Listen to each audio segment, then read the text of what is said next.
Cuéntanos un poco resumidamente qué sería la teoría de la infección.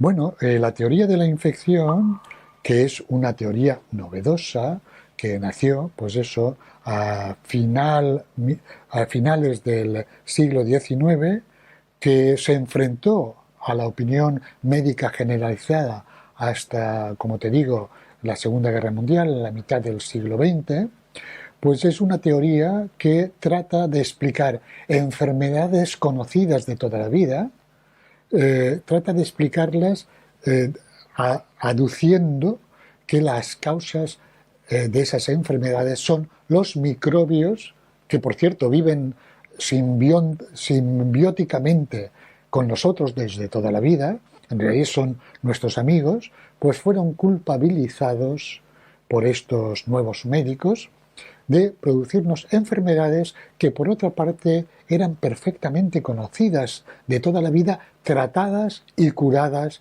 por los médicos de toda la vida. Es por eso que la mayoría de los médicos se opusieron a aceptar que eran nuestras bacterias las que las producían. The microscope showed that indeed when they took some diseased tissue, that there were little creatures there that they couldn't find in healthy tissue. They call these, or they were already called, bacteria. Bacteria are little tiny microscopic organisms. They're alive, they eat, they produce something, they function, and they could be seen under a microscope. So they were there in diseased tissue, and they were not there in healthy tissue.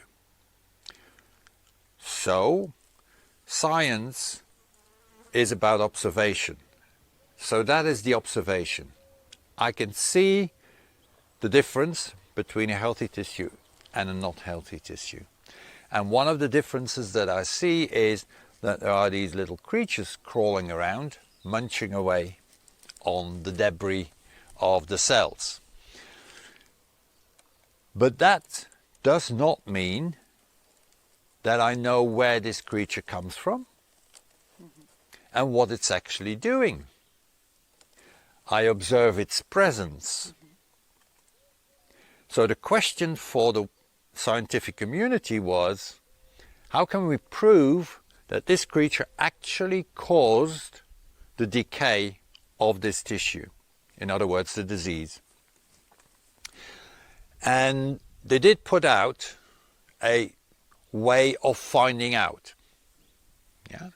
And unfortunately, I would say unfortunately, the way forward was first mentioned, or was first put on the table by Professor Koch, who was very famous also because he was the first one to identify the TB bacilla, so the bacteria that cause tuberculosis.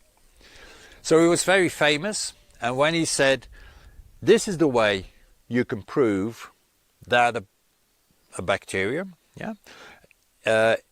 is causing the disease, and the scientific community accepted his proposition.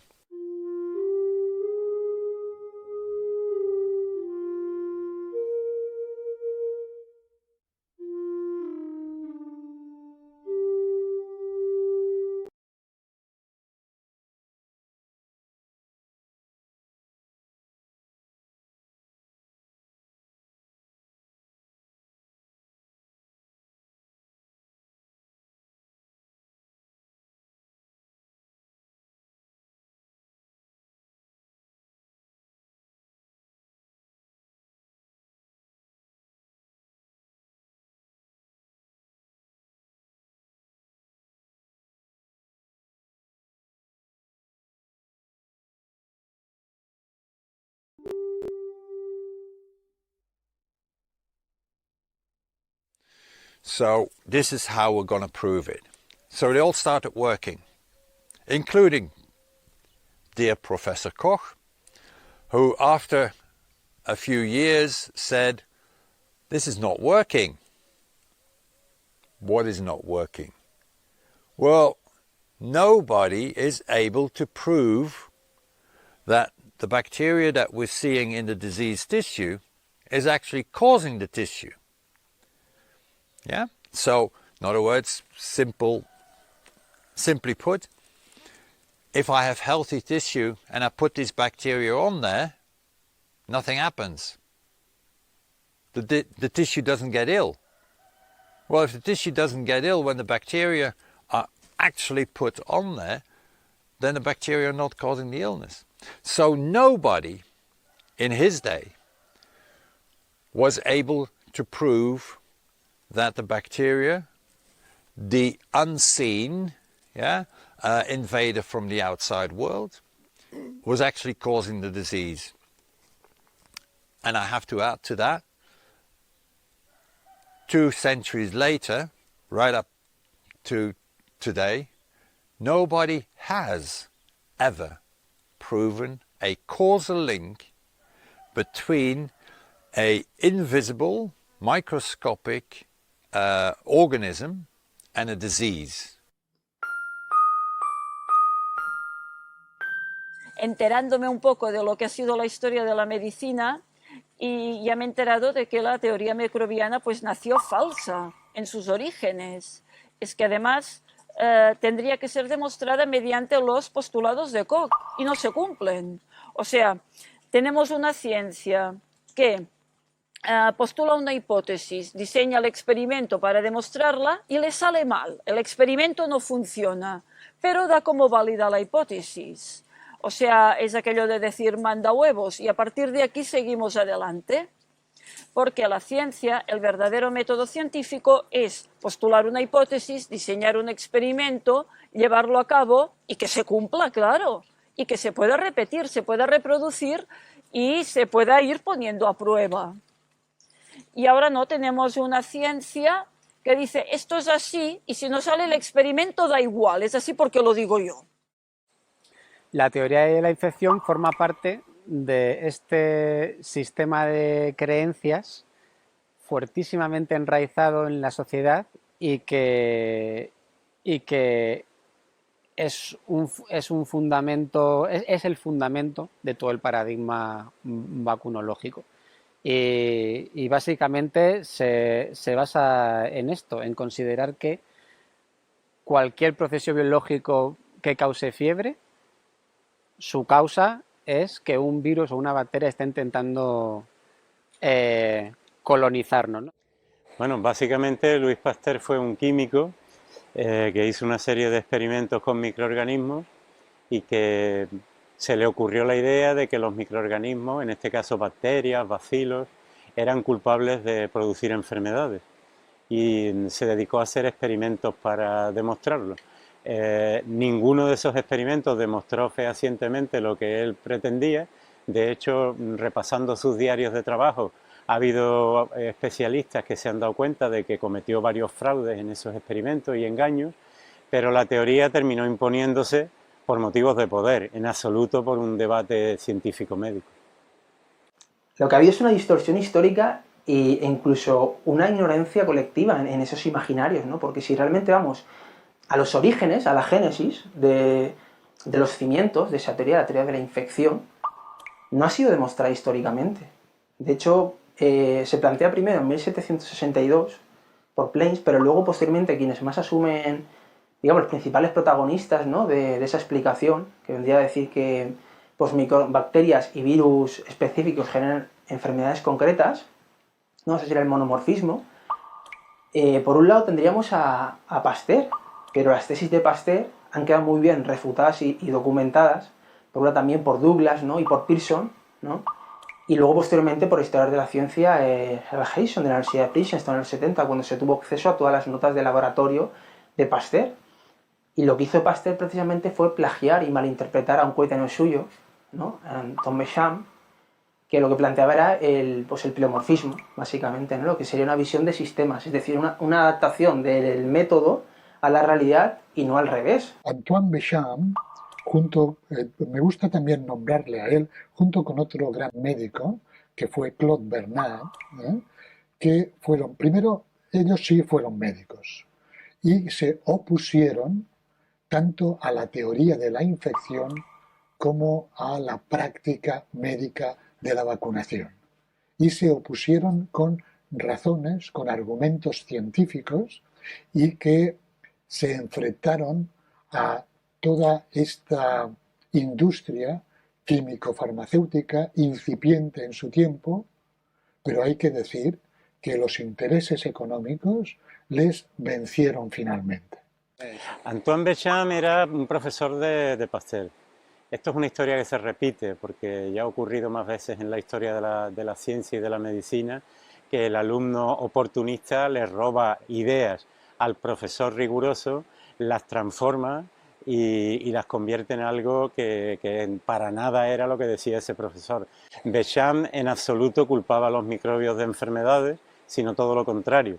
Pensaba, como luego otros investigadores después de él, que los microbios estaban relacionados con determinadas enfermedades e incluso podían aparecer como consecuencia de las enfermedades, o aparecer o acumularse o crecer o desplazarse del ecosistema en el que viven, que es nuestro medio interno, y cumplir un determinado papel. En esa época estaba todo un poquito en ciernes, luego ha habido otros investigadores que lo han precisado más. Ahí está la nueva medicina de Hammer, que explica la función de cada tipo de microbio según tipo de enfermedad.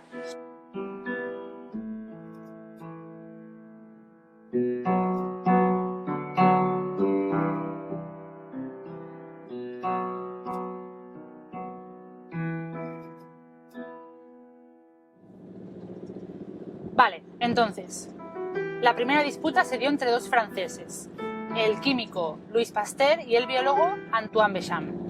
Louis creía que los microbios nos atacan desde fuera y que cada microbio puede ocasionar una enfermedad distinta. Pero Antoine defendía que es la toxicidad de nuestro organismo lo que provoca una enfermedad. Por lo tanto, los microbios nacen dentro del tejido enfermo. Pero esto son cosas completamente distintas. A ver, esta disputa se dio hace casi 200 años. Ahora ya se sabrá quién tiene la razón. Veamos cómo avanza la historia de la teoría microbiana. ¿Cómo terminó ese debate? Pues no fue un debate, ya te lo digo antes, no fue un debate científico en absoluto, y terminó imponiéndose la idea de Pasteur, Koch y otros, entre otras cosas por su alianza con la industria farmacéutica, que vio una oportunidad de ganar muchísimo dinero, porque si los microbios eran culpables, pues vamos a dedicarnos a fabricar venenos para matar a esos microbios. Louis Pasteur sabía tanto de medicina como yo de física nuclear.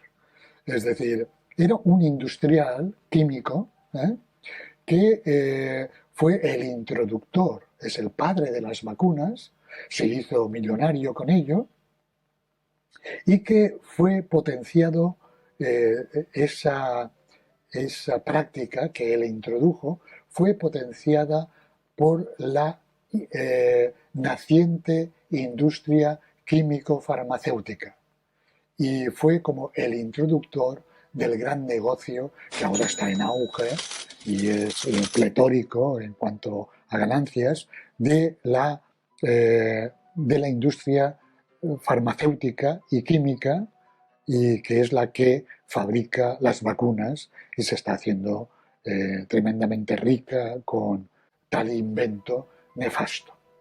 Porque las vacunas han sido y son responsables no solamente de muchísimas enfermedades y muchos estados mórbidos de muchísima gente, sino que por la aceptación que han logrado tener, ese problema lo vamos a tener durante muchas décadas hasta que al final la gente se dé cuenta.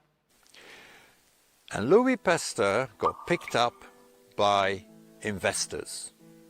People with money who had the idea that if there was an invisible threat on the outside in the environment, people would need protection, would want to be protected against that attack. There were investors saying, this is a good idea. We're going to provide that protection. If we can provide that protection, money. And that protection is called the vaccines. Yeah. Who were these investors? Well, who had money at that time, the late 19th century? The big money was oil.